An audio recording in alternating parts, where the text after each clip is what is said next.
Now, just like every Pokemon region needs a set of gyms, every region needs an evil team to cause some mischief and drive that plot forward. Welcome back to PokePaint, everyone. If this is your first time joining us, then this is the series where I make fakemon for my very own hypothetical Pokemon game. Last time, we explored what the first gym of the Trapor region would look like in the form of our battle with the gym leader Tai of Reef Sea Town. So now that we're on our way to earn the second badge, there will, as always, be some new Pokemon that we'll come across on the way. Most Pokemon regions have a dog and a cat Pokemon, and in those regions, the vast majority of the time, these Pokemon are used by the evil team. So for our first Mon of the video, I decided to create an Ocelot Pokemon to fill the cat Pokemon space in the Pokedex. Ocirit, combining the words Ocelot and Spirit, would be a normal and ghost type Pokemon, which up until recently is a typing combination that had gone unused.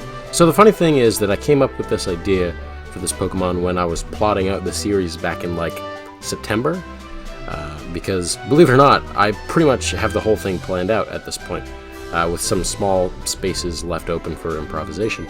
And back when I laid it all out, this was a unique type combo, and then a few months later, Hisuian Zoro and Zoroark were made. And I was initially a little upset because I planned to be all like, wow, isn't this clever? But as I wrote the Pokedex page, this event played to my advantage and allowed me to do some really cool world building that I feel makes the series feel more embedded in the Pokemon world. Ocirit, the Ocelot Pokemon. Up until recently, this Pokemon's typing of Ghost and Normal was thought to be completely unique, until the remains of an ancient Pokemon that is said to be related to Zoroark were dug up in the Sinnoh region. It is theorized that this type combo used to be quite common, but is less advantageous in the modern ecosystem. For the evolved form, I of course went with the Jaguar, because, well, look at them. They're basically giant ocelots. Or rather, ocelots are mini jaguars. The name Fantaguar is a portmanteau of the words phantom and jaguar, as it too shares the same typing as Ocirit. To make the design stand out as a ghost type, I decided pretty early on that I couldn't just be a cartoon jaguar, even with the ghostly color palette shift. So I decided that in place of whiskers, a set of ghostly will-o'-the-wisp type flames would take their place.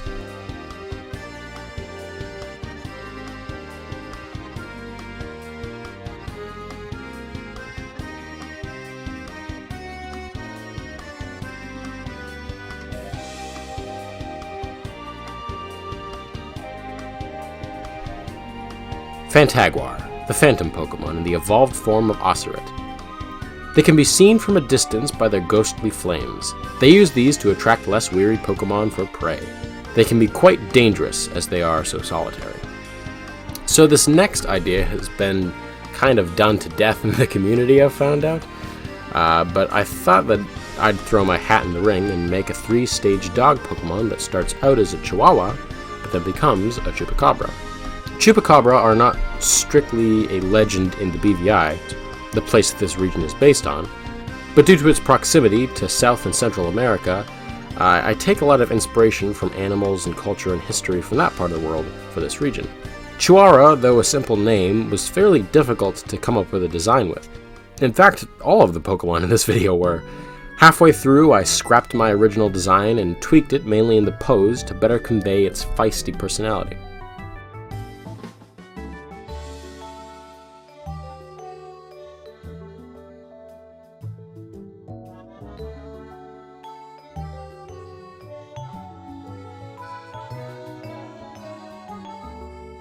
Chihuahua, the Chihuahua Pokemon.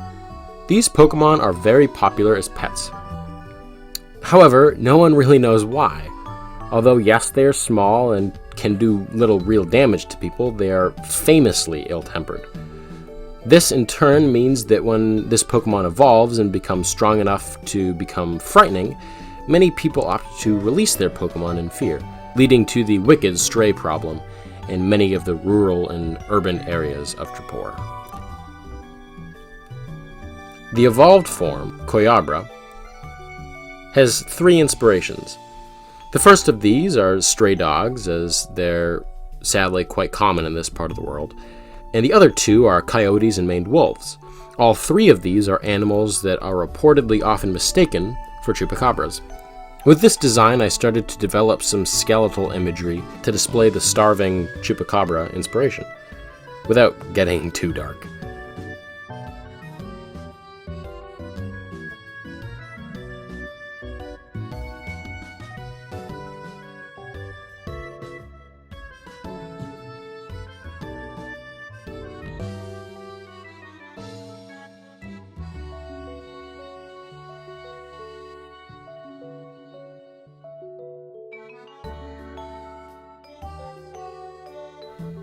Koyabra, the chupacabra Pokemon.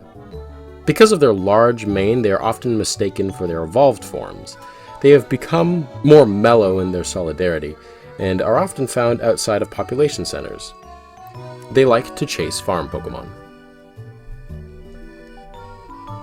The final Pokemon of the day is Faminabra. Combining the words famine and chupacabra, this Pokemon strays away from the more canine version of the legend and closer to the more monstrous, almost reptilian version of the legend from South America. I exaggerated the bulk of its upper half to make its skinnier lower half feel even smaller. This both displays its lanky, famished form and also makes an imposing Pokemon design. The skeletal imagery is on full display here, and the darker green shifted color palette gives the real presence of a nocturnal predator, and also the look of a rotting creature.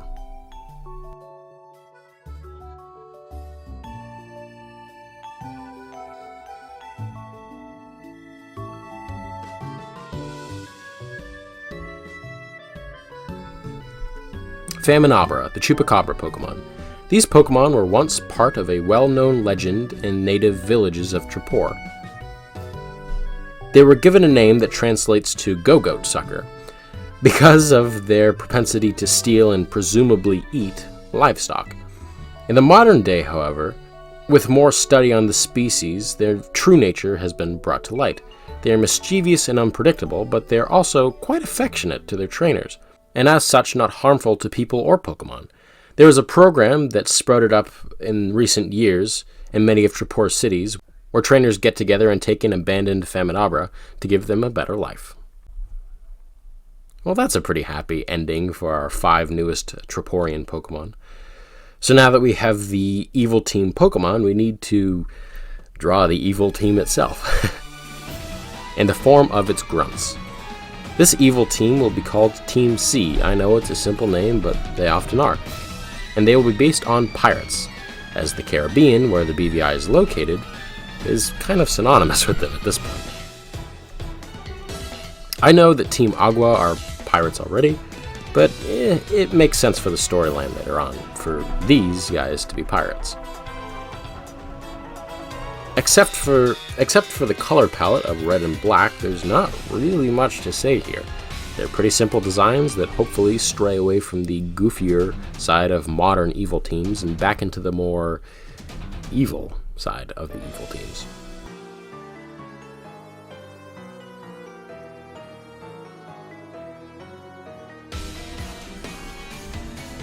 I'm gonna save the team leader for another video, as he's not really that important yet.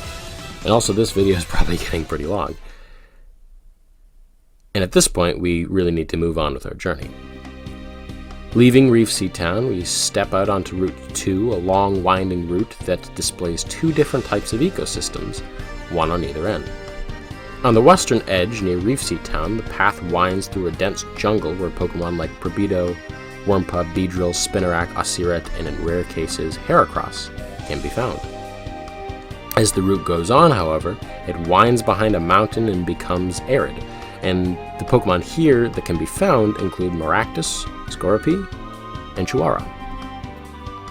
At the eastern end of the long Route 2, we come to Uport City, an admittedly side town for our adventure. If you remember, this was the home of our rival. However, we won't see him here today. We have a different challenge in store. You venture down to the docks to attempt to find passage to the island next over. But before you can, you find a group of miscreants harassing an old man and his Pincurchin. As they attempt to steal it, you challenge these people to a battle, and as they're armed with only an Osirit and a Chihuahua, respectively, they shouldn't be much of a challenge for a holder of a gym badge. After their defeat, they leave, having introduced themselves as Team C, and the old man thanks you, and for payment, he offers to give you passage along Route 3 to the next island. How convenient. You and your Pokemon board his little fishing vessel, and as the Wingull fly overhead, you ride off into the open seas. That, of course, is going to do it for this episode of PokePaint. As always, this is my team. Feel free to leave yours in the comments below. I apologize for last week's lack of a video, but I've recently gotten really busy, and as such, my upload schedule is going to become kind of spotty in the near future. These videos overall take like 10 plus hours to make, so even though I love doing them, finding time is really hard. But that'll do it for this week. As always, if you like this video and you want to see more like it, then subscribe and turn on the bell to get notified when I upload next.